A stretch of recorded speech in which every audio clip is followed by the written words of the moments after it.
இந்த தடவை பிள்ளையாரை பற்றி கொஞ்சம் படித்து காட்ட போகிறேன். பிள்ளையார் பற்றி ஒரு பெரியவா ஒருத்தர் எழுதியிருக்கார். மன்னார்குடி பெரியவான்னு அவளை சொல்லுவா. ரொம்ப ஃபேமஸ் அவர் நிறைய தர்க்க நியாய சாஸ்திர நூல்கள் எல்லாம் எழுதியிருக்கார். அவருடைய நிஜம் பேர் ராஜு சாஸ்திரிகள்னு நினைக்கிறேன். அவர் எழுதின ஒரு புஸ்தகம் நியாயேந்து சேகரம். இந்த நியாயேந்து சேகரத்தோடைய முதல் கடவுள் வணக்கம் பாட்டு பிள்ளையாரை பற்றினது. அதை பற்றி பெரியவா சொல்கிறா. அந்த பெரியவர் பண்ணியிருக்கும் கிரந்தங்களில் நியாயேந்து சேகரம் என்பது ஒன்று. அது அத்வைத வேதாந்தம், தர்க்க சாஸ்திரம் ஆகிய இரண்டும் சேர்ந்த புஸ்தகம். தர்க்க சாஸ்திரம் என்று பொதுவாக சொல்வதற்கு நியாய சாஸ்திரம் என்றே பெயர். அதனால்தான் அந்த சாஸ்திரத்தை சம்பந்தப்படுத்தி எழுதப்பட்ட இந்த நூலுக்கு நியாயேந்து சேகரம் என்று பெயர். சரி, தர்க்க சாஸ்திரத்துக்கும் பிள்ளையாருக்கும் என்ன சம்பந்தம்? தர்க்க சாஸ்திரத்தில் இதனால் இது இப்படி என்று காரண காரியங்களை அறிவு ரீதியில் இசைத்து காட்டி வகுத்துள்ள விதிகளுக்கு நியாயம் என்று பெயர். அதனால்தான் அந்த சாஸ்திரத்துக்கே நியாயம் என்று விசேஷ பெயர் ஏற்பட்டிருக்கிறது. உவமைகளை கொண்டும் நமக்கு புரியுமாறு பல நியாயங்களை வகுத்து தந்திருக்கிறது. நியாய சாஸ்திர நூல்களில் சொல்லியிருப்பவற்றோடு ஆன்றோர் வசனத்தில் பொது வழக்கிலும் பிறந்த இப்படிப்பட்ட அநேக நியாயங்களும் உள்ளன. உதாரணமாக, உத்தேசமில்லாமல் தற்செயலாக ஒன்றை அடுத்து இன்னொன்று நடக்கும்போது காக்கை உட்கார பனம்பழம் விழுந்தது என்று சொல்கிறோம் அல்லவா? இதற்கு காக தாளிய நியாயம் என்று பெயர். தாளி என்றால் பனை, தாலி கூட அதிலிருந்து வந்ததுதான். சம்ஸ்கிருதத்தில் லவுக்கும் பேதம் கிடையாது. இன்ன அடிப்படையினால் இது இப்படி நிரூபிக்கப்படுகிறது என்று காட்டுவனவாக நியாயங்கள் என்று பல உண்டு என்று சொன்னேன் அல்லவா? ஒரு புஸ்தகம் என்று இருந்தால் அதில் முதலில் மங்கள ஸ்லோகம் என்று இருக்கும். பாயிரம், கடவுள் வணக்கம் என்றெல்லாம் சொல்வது இதைத்தான். சற்று முன் சொன்னார் போல இப்படிப்பட்ட மங்கள ஸ்லோகங்களில் எடுத்த எடுப்பில் உள்ளது பிள்ளையாரை பற்றியதாகத்தான் இருக்கும். நியாய சம்பந்தமாக நாம் எழுதுகிற இந்த புஸ்தகத்தில் ஆரம்ப ஸ்லோகமாக இருக்க வேண்டிய பிள்ளையார் ஸ்துதியிலேயே ஏதாவது ஒரு நியாயத்துக்கு எடுத்துக்காட்டு கொடுத்து விட்டால் எவ்வளவு பொருத்தமாக இருக்கும் என்று ராஜு சாஸ்திரிகள், மன்னார்குடி பெரியவர்கள் நினைத்தார்கள். மகா பண்டிதரானதால் நினைத்தபடியே ஸ்லோகம் பண்ணிவிட்டார். பிள்ளையாரை அதுதான் தர்க்க சாஸ்திரத்தோடு சம்பந்தப்படுத்தி இருக்கிறது. இப்ப அந்த ஸ்லோகத்தை சொல்றா ஆச்சாரியா.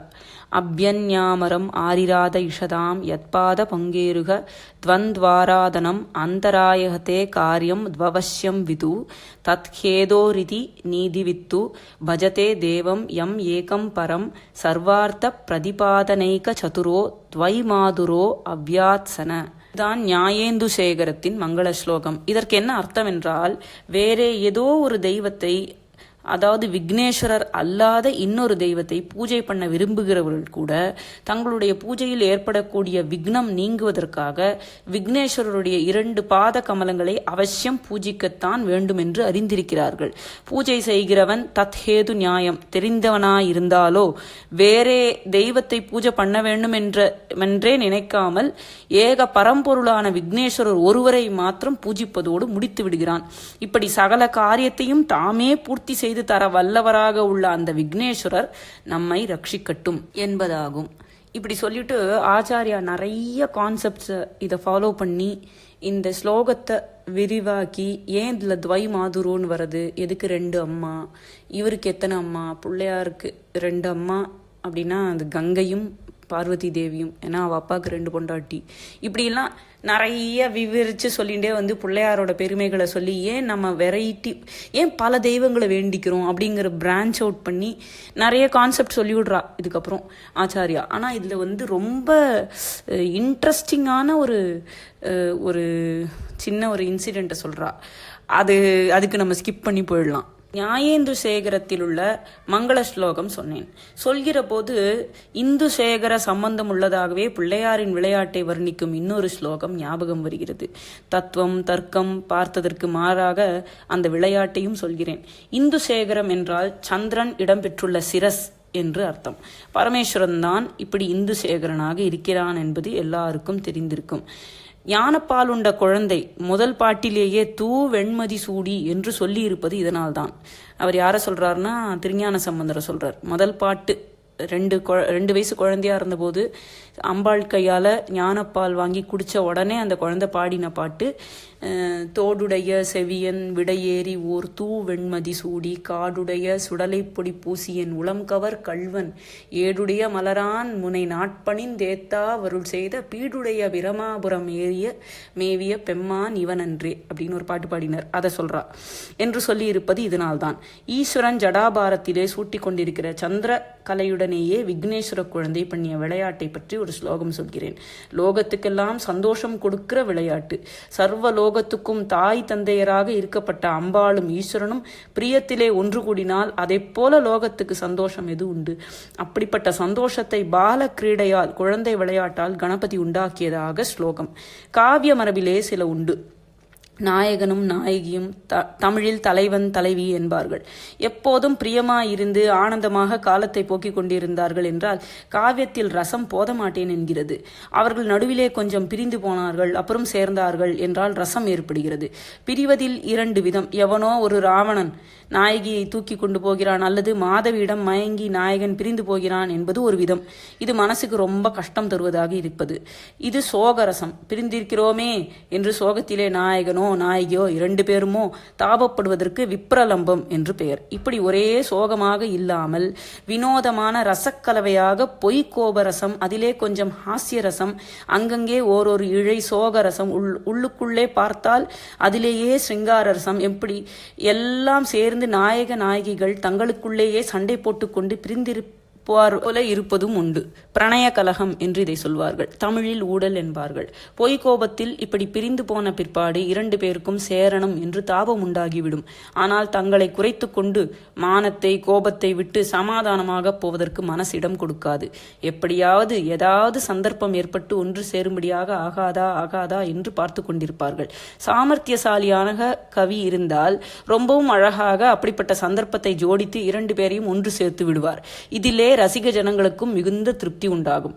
இந்த மாதிரிதான் பரமேஸ்வரனுக்கும் அம்பாளுக்கும் ஊடல் ஏற்பட்டிருந்த ஒரு சமயத்தில் சந்திரமௌலியான பிதாவின் தலையில் உள்ள பிறை சந்திரனோடு பிள்ளையார் லீலை பண்ண போக லோகத்தின் மாதா பிதாக்கள் கோபத்தை மறந்து ஒன்று சேரும்படி ஆயிற்று என்று ஸ்லோகம் இருக்கிறது. அந்த ஸ்லோகம் எந்த புஸ்தகத்தில் இருக்கிறது என்பதை பற்றி கொஞ்சம் சொல்லணும். மைசூர் ராஜ்யத்தில் சாமராஜ நகரில் ராமசாஸ்திரி என்று கவி இருந்தார். அவர் ராவணனுக்கும் சீதைக்கும் நடந்த சம்பாஷணை ரூபத்தில் ஒரு சின்ன காவியம் செய்திருக்கிறார். சீதா ராவண சம்வாதம் என்றதற்கு பெயர். பேரில் சீதா என்று முதலில் சொல்லியிருந்தாலும் அவள் சம்பாஷிப்பது ரொம்ப குறைவு. ராவணன் தான் நிறைய பேசுவது. அதோடு ராவணன் தான் ஒவ்வொரு விஷயமாக எடுத்துக்கொண்டு முதலில் பேசுவான். அப்புறம்தான் சீதை அவன் சொன்னதை அப்படியே நிராகரித்து ரத்ன சுருக்கமாக பதில் கொடுப்பாள். ஒவ்வொரு ஸ்லோகத்திலும் இப்படி முதல் 3 வரி ராவணனின் பேச்சாக கூற்றாக இருக்கும். 4ஆம் வரி மட்டும் சீதை சொன்னதாக இருக்கும். ஆனாலும் தெய்வீகமான பாத்திரங்களுக்கே அக்ரஸ்தானம் முதலிடம் தர வேண்டும் என்ற முறைப்படி அவள் பெயரை முதலில் வைத்து சீதா ராவண சம்வாதம் என்று புஸ்தகத்துக்கு தலைப்பு கொடுத்திருக்கிறது. சீதா ராவண சம்வாத ஜரி என்று ஒரு ஜரி சேர்த்து சொல்வார்கள். ஜரி என்றால் அருவி. ஸ்லோகங்கள் அருவி போல சொற்பொழிவு போல என்று சொல்கிறார்களே, அதுபோல பெருகி வருவதால் காவியத்துக்கு ஜரி என்று அடைமொழி.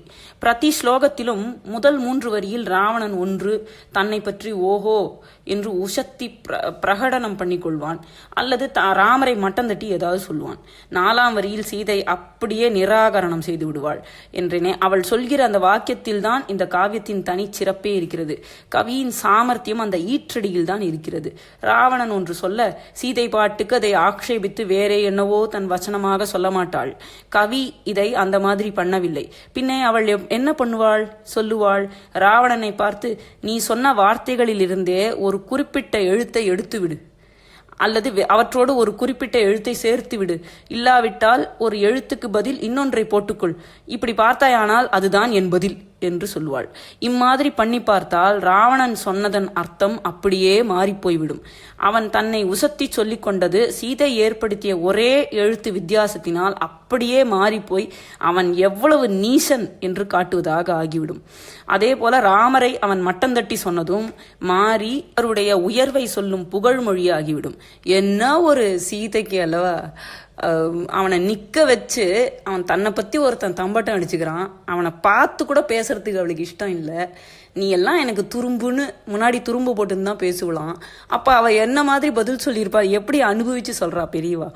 அவள் ஒரு ஒரு ஒரு துச்சமாக அவனை பார்த்து இவ்வளோதான் என்னோட பதில், இதுக்கு மேலெல்லாம் உன்கிட்ட பேசின்னு இருக்க முடியாது அப்படின்னு. ரொம்ப நல்லா இருக்குது படிக்கிறதுக்கே. உதாரணம் காட்டினால்தான் புரியும். எனக்கு ரொம்ப புத்தி ஜாஸ்தி என்று ஒருத்தன் சொல்கிறான். இன்னொருத்தன் ஜாவுக்கு பதிலாக நான் போட்டுக்கோ என்று கிண்டல் பண்ணுகிறான். என்ன ஆகும்? புத்தி நாஸ்தி என்றாகிவிடும் அல்லவா.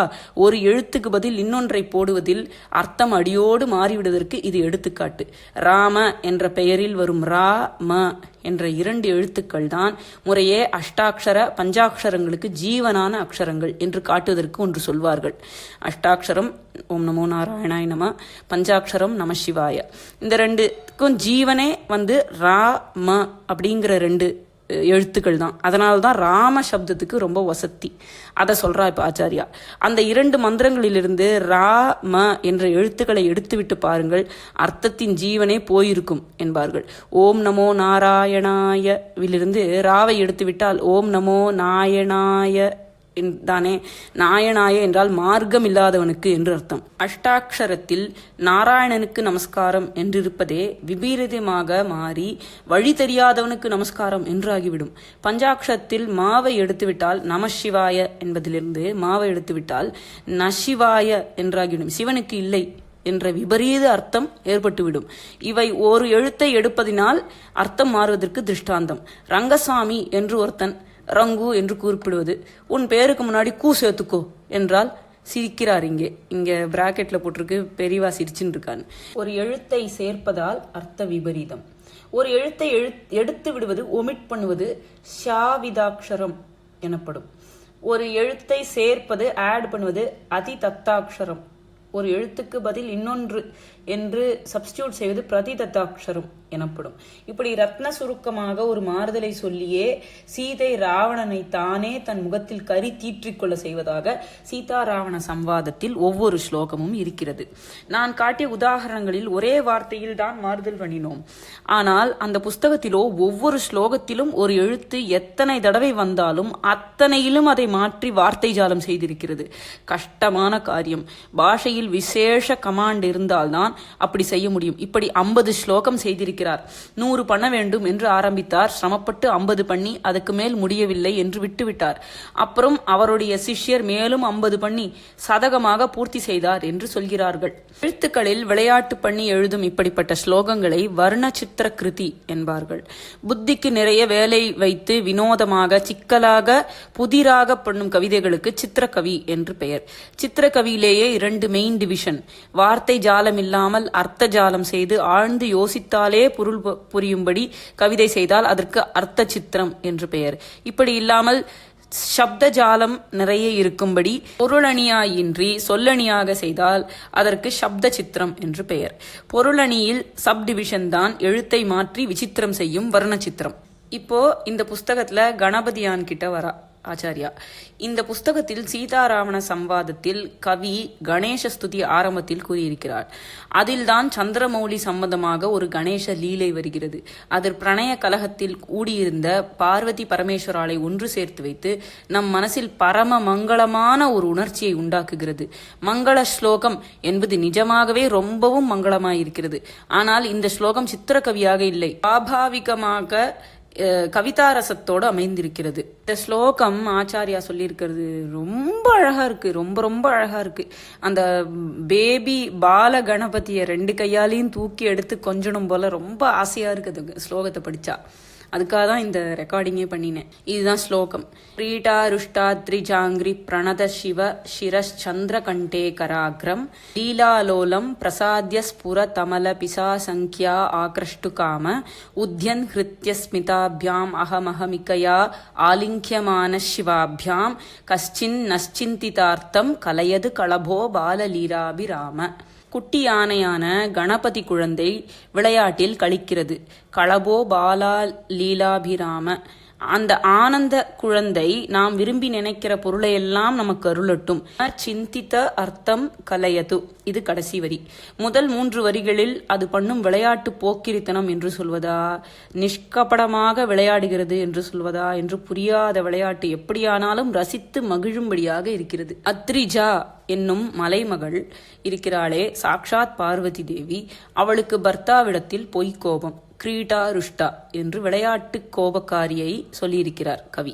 இப்படி நாயகி ஊடல் செய்யும் போது நாயகன் அவள் காலிலேயே போய் விழுவதாக சொல்வது கவி மரபு. கீத கோவிந்தத்தை பார்த்தால் கிருஷ்ணன் ராதையின் காலில் போய் விழுந்தான் என்று இருக்கும். அருணகிரிநாதரில் அவரது திருப்புகளில் பார்த்தால் வள்ளி குரத்தியின் காலிலே போய் சிவசக்தி குமாரராக இருக்கப்பட்ட சுப்பிரமணியர் விழுந்தார் என்று இருக்கும். என்ன அர்த்தம்? ஜீவாத்மா தான் நாயகி, நாயகன் பரமாத்மா. ஜீவாத்மா எத்தனை பிணங்கி கொண்டு போனாலும் பரமாத்மா அதன் காலில் விழுந்து கெஞ்சி கூத்தாடியாது தன்னுடன் சேரும்படி பண்ணும் என்பதே அர்த்தம். 2 பேரையும் எப்பாடுபட்டாது சேர்த்து வைக்கும் சகி என்று ஒருத்தி வருவாள். அவள்தான் தூது போவாள், அவர்களிடையே தூது போவாள். ஜீவாத்மா பரமாத்மாக்களை சேர்த்து வைக்கும் ஆச்சாரியர் தான் அந்த சகி. வெளியிலே பார்த்தால் ஏதோ காதல் விரகம் என்றெல்லாம் இருக்கும், உள்ளே இப்படி பரமார்த்திகமாக இருக்கும். நம்முடைய ஸ்லோகத்தில் சகி செய்வதை ஒரு புது மாதிரியாக விளையாடி விடுகிறார் இருவருக்கும் குழந்தையான விக்னேஸ்வரர். பார்வதி கடுகடு என்று உட்கார்ந்திருக்கும் போது பரமேஸ்வரன் போய் அவள் காலில் விழுகிறார். பிரணத சிவ பிரணாமம், நமஸ்காரம் பண்ணுகிறாராம் சிவபெருமான். ஜடாபாரத்தை அம்பாள் பாதத்தில் தடால் என்று அவர் சாய்க்கிற போது அதில் உள்ள பிறை சந்திரன் குபுக் என்று நன்றாக வெளிப்பட்டு பிரகாசிக்கிறது. இங்கிருந்துதான் சந்திரமௌலி சமாச்சாரம் ஆரம்பிக்கிறது. ஈஸ்வரன் அம்பாள் பாதத்தில் நமஸ்கரிக்கும் கோலத்தில் சந்திரகண்டம் பிறை சந்திரன் நன்றாக தெரிகிறது. யானைக்குட்டி என்ன பண்ணும் என்றால், குளத்திலே ஓடையிலே புகுந்து அமக்களம் செய்யும் போது அதில் இருக்கும் தாமரை தண்டுகளை முறித்து உள்ளே இருக்கும் நூலை ஆசையோடு தின்னும். வாழைத்தண்டை விட கூட இன்னும் நூல்மயமாக இருப்பது தாமரை தண்டு. யானை அந்த தண்டை முறித்து முறுக்குகிற போது உள்ளே இருக்கும் அதன் நூலிழையும் கத்தையாக ஒன்று சேர்ந்து முறுக்கி கொண்டு வெள்ளை வெளியேர் என்று வரும். அதை யானைக்குட்டி ஆசையாக தின்னும். இப்போது வெள்ளை வெளியேர் என்று ரேகா பிரமாணமாக தெரிகிற சந்திரனை பார்த்ததும் பால கணேச யானை இது அந்த மாதிரியான தாமரை நூல் கத்தை தான் என்று நினைத்து கொண்டது. இதென்ன தாமரை நூல் கத்தையா என்று அதற்கு கேள்வி வந்துவிட்டது. ஸ்புரத் அமல பிச ஆசங்கியா, பிரகாசிக்கின்ற நிர்மலமான தாமரை தண்டு. பிசம் என்றால் தாமரை நூல், தண்டு என்று சொல்லலாம் என்ற சந்தேகத்தினால் ஆசங்கா என்று கேள்வி. இது இப்படி இருக்குமோ என்று சந்தேகம் என்பதை விட கெஸ், ஊகம் என்று சொல்லிவிடலாம். சந்திர கண்டத்தை பார்த்ததும் இது தாமரை நூல் கத்தை தானோ என்று பிள்ளையார் கெஸ் பண்ணினார். உடனே அதை பிடித்து இழுக்க வேண்டும் என்று ஆசை ஏற்பட்டு விட்டது. ஆக்ரஷ்டு காம, எதற்காக? தின்பதற்காகத்தான். நிஜமாகத்தான் இப்படி சந்தேகம் வந்ததோ? விளையாட்டு குறும்பில் அப்பா அம்மாவை சேர்த்து வைக்க வேண்டும் என்று அப்படி நடித்தாரோ? பால லீலாபிராம குழந்தை விளையாட்டில் குஷிப்படுகிறவர் என்று பின்னாடி கவி முடித்திருக்கிறாரே. இங்கேயும் ஒரு லீலா லோலம் வேறு போற்றியிருக்கிறார். பஜனைகளில் லீலா லோலா, ராச லீலா லோலா என்றெல்லாம் கேட்டிருப்பீர்கள். ஒன்றுக்கு ஆசைப்பட்டு கொண்டு ஆடுவதுதான் லோலம். விளையாட்டு பிரியனாக விகாரம் செய்பவன் லீலா லோலன். இங்கே நம் ஸ்லோகத்தில் லீலா லோலம் என்று சொல்லியிருப்பது முழு பிள்ளையாரையும் இல்லை. முழு பிள்ளையாரையும் இல்லை என்றால் என்ன அர்த்தம் என்றால், இங்கே குறிப்பாக அவருடைய தும்பிக்கை நுனிதான் விளையாட்டில் பிரியத்தோடு அசைந்தாடி கொண்டிருப்பதாக சொல்லியிருக்கிறது. பின்னால் அவரையே, அதாவது முழு பிள்ளையாரையும் லீலாபிராமன் என்றவர் இங்கேயும் லீலாலோலன் என்று சொன்னால் புனருக்தி தோஷம், அதாவது சொன்னதையே சொன்னது, கூறியது கூறல் என்ற குற்றம் ஏற்பட்டுவிடும். அதனால் இங்கே அவருடைய ஒரு அங்கமாக மட்டுமுள்ள தும்பிக்கை நுனிக்கும் தனியாக ஒரு விளையாட்டு ஆசை இருப்பதாக கராகிரம் லீலாலோலம் என்கிறார். கர அக்ரம் யானையின் கையாகிய துதிக்கையின் நுனி. தும்பிக்கையை ஆட்டிக்கொண்டு அதன் நுனியால் எதை உறிஞ்சலாம், எதை துழாவலாம், முறுக்கலாம், உடைக்கலாம் என்று அவர் போவதை பார்த்தால் அந்த தும்பிக்கைக்கே தனியாக ஒரு உயிர் இருந்து அதுதான் விளையாட்டில் ஆடி அசைகிறது என்று நினைக்கும்படி இருக்கிறது. வெள்ளை வெளியேறென்று சந்திரன் தாமரை நூல் கத்தை மாதிரி இருக்கிறது. இரண்டும் குளிர்ச்சியாக இருப்பவை. நிலாக்கிரணங்கள் தனித்தனி தாமரை நூலிழைகள் மாதிரி இருக்கின்றன. பராசக்தி குண்டலினியாக சூக்ஷ்ம ரூபத்தில் ஒரு தாமரை நூலிழை பரிமாணத்தில் இருக்கிறார். பிசதந்து தனியசி என்று லலிதா சகஸ்ரநாமத்தில் இருக்கிறது. தாமரை நூல் கத்தை அது தண்டு போல் இருக்கும் சந்திர பிரையை கண்டதும் அதை இழுக்க பிள்ளையார் ஆசைப்பட்டார் அல்லவா. உடனே விளையாட்டு வினோதமாக ஆடிக்கொண்டிருக்கும் துதிக்கை நுனியை நீட்டி பிரசாரிய என்றால் நீட்டி எட்டி இருப்பதை இருந்த இடத்திலிருந்தே தொட்டி இழுத்து கொள்ள வாகாக கை நீட்டுமாறு பிள்ளையாருடைய துதிக்கை இருப்பதால் அதை நீட்டி அம்மா பாதத்தில் விழுந்துள்ள அப்பாவின் சிரசில் உள்ள சந்திரக்கலையை இழுக்க முயற்சி பண்ணினார். யானைக்குட்டி பிரியபுத்திரன் குறும்பாக விளையாடி கொண்டு தன் தலையில் இருக்கும் சந்திரனை தும்பிக்கையால் பிடித்து இழுக்கிறது என்றால் அந்த பரமேஸ்வர தகப்பனாருக்கு எத்தனை சந்தோஷமாக இருக்கும். கல்பனையாக நினைத்து பார்த்தாலும் நமக்கே அந்த காட்சியில் ஆனந்தம் பொங்கிக் கொண்டு வரும்போது நேராக தாமே அந்த விளையாட்டுக்கு ஆளானவருக்கு, அதுவும் சொந்த பிதாவாகவும் இருப்பவருக்கு அப்படியே பூரித்து கொண்டுதானே சந்தோஷம் ஏற்பட்டிருக்கும்.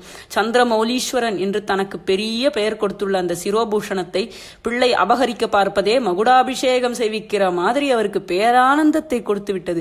இவருக்கே இப்படி என்றால் அம்மாவுக்கு எப்படி இருந்திருக்கும்? குழந்தையின் விளையாட்டில் அப்பாவை விட அவள்தான் அதிகம் சந்தோஷம் அடைவாள். அதுவும் இப்போது அப்பாக்காரர் இவள் காலிலே தழைந்து விழுந்து கிடக்கிறார். இவளானால் ஊர் என்று இருக்கிறாள். இந்த சமயத்தில் அவருக்கு மிகவும் அழகாக சிரோபூஷணமாக இருந்து கொண்டு சந்திரமௌலி இந்துசேகரர் என்றெல்லாம் அவருக்கு லோக பிரக்யாதியை உண்டாக்கும் பிறையை குழந்தை பிரியவத்சன் இழுத்தால் வேணும் வேணும், இவருக்கு நன்னா வேணும், உள்ள கையில சந்திரனை கொள்ளை கொடுத்துட்டு நிக்கட்டும் என்றுதானே தாங்க முடியாத ஆனந்தம் ஏற்படும். பிள்ளை சேஷ்டையின் சந்தோஷத்தில் 2 பேருக்குமே தங்கள் சண்டை சமாச்சாரம் மறந்து போய்விட்டது. தான் என்று மூஞ்சியை தூக்கி வைத்துக் கொண்டு சண்டைக்கு முஸ்தீபாக இருக்க வேண்டும் என்பது அம்பாளுக்கும், தான் அவளுடைய காலை பிடித்துக் கொண்டு மன்றாடியாது மறுபடி பிரேமையை சம்பாதித்துக் கொள்ள வேண்டும் என்பது சுவாமிக்கும் மறந்தே போய்விட்டது. குழந்தை விளையாட்டில் தங்கள் விரோதத்தை மறந்து சிரித்து விடுகிறார்கள். இருவரும் சந்தோஷப்பட்டு கொண்டு ஹிருதயம் ரொம்பி சிரித்து கொண்டு, ஹிருதய ஸ்மிதாபியாம் என்பது ஹிருதய பூர்வமாக சிரிக்கிற பார்வதி பரமேஸ்வரர்களை குறிப்பிடுவது. வாய் சிரிப்பது மட்டுமல்ல, இவள் போலியாக கோபித்துக் கொண்டிருப்பது, அவர் போலியா இவளுக்கு அடிமை மாதிரி நமஸ்காரம் பண்ணுவது போலில்லாமல், போலி சிரிப்பாய் பொய் சிரிப்பாய் இல்லாமல், வாய் சிரிப்பாய் மட்டும் இல்லாமல் இதயமே மலர்ந்து அந்த மலர்ச்சியில் வாயாலும் சிரிப்பவர்களாக அவர்கள் ஆகிவிடுகிறார்கள். தங்களுடைய ஊடல் மறந்து போய் 2 பேருக்குமே குழந்தையை அப்படியே கட்டி அணைத்துக் கொள்ள வேண்டும் என்று ஆர்வம் பொத்து கொண்டு வருகிறது. நான் நான் என்று போட்டி போட்டுக்கொண்டு 2 பேரும் பாலகணேசனை இறுக ஆலிங்கனம் செய்து கொள்கிறார்கள். ஸ்மிதாபியாம் அகமக மிகயா ஆலிங்கியமான சிவாபியாம்.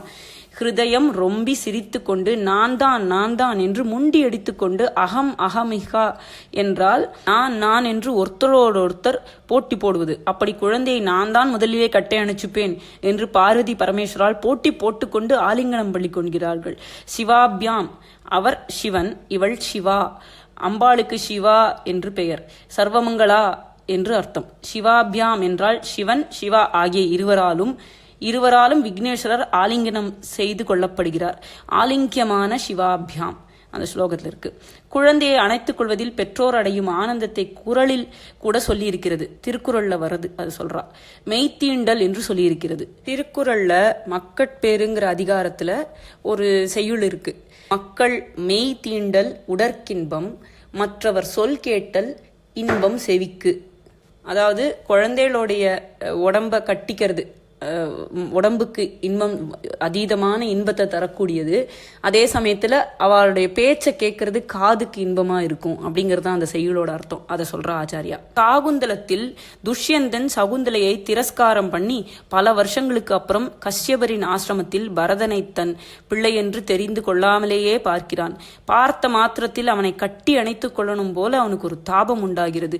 இந்த இடத்தில் காளிதாசனும் துஷ்யந்தன் வாயிலாக குழந்தையை மடியோடு அணைத்து வைத்துக் கொண்டு கொஞ்சுவதன் ஆனந்தத்தை சொல்லி இருக்கிறார். அப்புறம் அவன் வாஸ்தவமாகவே குழந்தையை மெய்த்தீண்டியதும் புல்லரித்து போகிறான் என்று கதை போகிறது. இதே போல பவபூதியும் உத்தரராம சரித்திரத்தில் லவகுச்சர்களை ராமர் இன்னார் என்று தெரிந்து கொள்ளாமல் ஆலிங்கனம் செய்து கொண்ட போது எப்பேற்பட்ட ஆனந்தம் அடைந்தார் என்று சொல்லியிருக்கிறது. அப்படியானால் அன்பே உருவான சாக்ஷாத் விக்னேஸ்வர மூர்த்தியை குழந்தை என்று பார்வதி பரமேஸ்வரர்கள் கட்டி அணைத்தது எத்தனை பேரானந்தமாயிருக்கும். போட்டி போட்டுக்கொண்டு 2 பேரும் குழந்தையை ஆலிங்கனம் செய்து கொள்கிறார்கள். குழந்தையா பண்ணி கொள்கிறார்கள், அவர்களே பண்ணி கொண்டு விடுகிறார்கள். குழந்தை நடுவிலே இருக்கிறது. அதை 2 பக்கமும் 2 பேகமாக ஏக காலத்தில் அணைத்துக் கொள்கிறார்கள் என்றால் அந்த அவசரத்தில் தங்களை அறியாமல் தாங்களே பரஸ்பரம் ஒருத்தர் முதுகில் ஒருத்தர் கையை போட்டு கொண்டுதானே விடுவார்கள். இந்த மாதிரி உத்தேசித்தோ உத்தேசிக்காமலோ சுவாமியுடைய திவ்ய ஸ்பர்சம் அம்பாளுக்கும் அம்பாளுடைய திவ்ய ஸ்பர்சம் சுவாமிக்கும் ஒரு க்ஷணம் கிடைத்து விட்டால் கூட அப்புறம் அவர்களுக்குள் மனஸ்தாபம், ஒருத்தர் ஒருத்தர் உருவென்று உட்கார்ந்திருப்பது, இன்னொருத்தர் தவித்து கொண்டு காலில் விழுவது ஆகியவை நீடிக்க முடியுமா? ஊடல் ஓட்டம் பிடித்து அவர்கள் 2 பேரும் சர்வ லோகங்களுக்கும் தாய் தந்தையராக இருக்கப்பட்ட 2 பேரும் பிரேமையில் ஒன்று சேர்ந்து விட வேண்டியதுதானே? அந்த தாய் தந்தையருக்கு நாம் எல்லாரும் குழந்தைகள் என்றாலும் பிள்ளையார்தான் முதல் பிள்ளை, தலைச்சன், தலைப்பிள்ளை. 2 பேரும் உள்ளம் குளிர்ந்து ஒன்று சேர்ந்து உலகம் முழுவதற்கும் ஆசீர்வாதம் செய்யும்படியாக அந்த பிள்ளையார் அவர்கள் சண்டையை தீர்த்து வைத்து சமாதானமாக போகும்படி பண்ணிவிடுகிறார். பால லீலா சேஷ்டிதமாக தகப்பனாரின் சிரசில் உள்ள சந்திரக்கலையை பிடித்திழித்து நம்ம எல்லாருக்கும் லோக மாதா பிதாக்கள் அருள் கூறும்படியாக அவர்களை ஒன்று சேர்த்து விடுகிறார். பார்வதி பரமேஸ்வரால் இவரை அணைத்து கொண்ட போனதில் தாங்களே பரஸ்பரம் ஸ்பரித்து கொண்டு ஊடல் தீர்ந்ததை ஸ்லோகத்தில் உடைத்து சொல்லவில்லை. ஹிருதயமாற சிரித்து கொண்டு போட்டி போட்டுக்கொண்டு சிவபார்வதியரான இருவராலும் விநாயகர் ஆலிங்கனம் செய்து கொள்ளப்படுகிறார் என்று சொல்லி அப்படியே விட்டிருக்கிறது. ஆனால் கிரீடா ருஷ்டா என்று அம்பாளின் பொய் கோபத்தில் ஆரம்பித்து சந்திரகண்ட சிரசுக்காரர் அவள் காலில் விழுந்ததை சொன்னதால் அந்த கதையை பூர்த்தி பண்ணாமல் விட்டால் கவிக்கு தோஷம் ஏற்படும். விஷயமறிந்த கவி அப்படி விடவே மாட்டார். ரசிகர்கள் பூர்த்தி செய்து கொள்ளும்படி சூசனை காட்டி குறிப்பால் உணர்த்தி விஷயத்தை விடும் நயமான யுக்தியை இங்கே கையாண்டு ஊடியவர்கள் கூடியதாக கதையை முடித்து வைக்கிறார். பரம மங்களமாக இப்படி பெற்றோரை சேர்த்து வைத்த விநாயகமூர்த்தி நாம் விரும்பிய எந்த புருஷார்த்தமானாலும் அதை நமக்கு சேர்த்து வைக்கட்டும். ந சிந்தித்தார்த்தம் கலையது என்று கவி மங்களாசாசனம் பண்ணுகிறார்.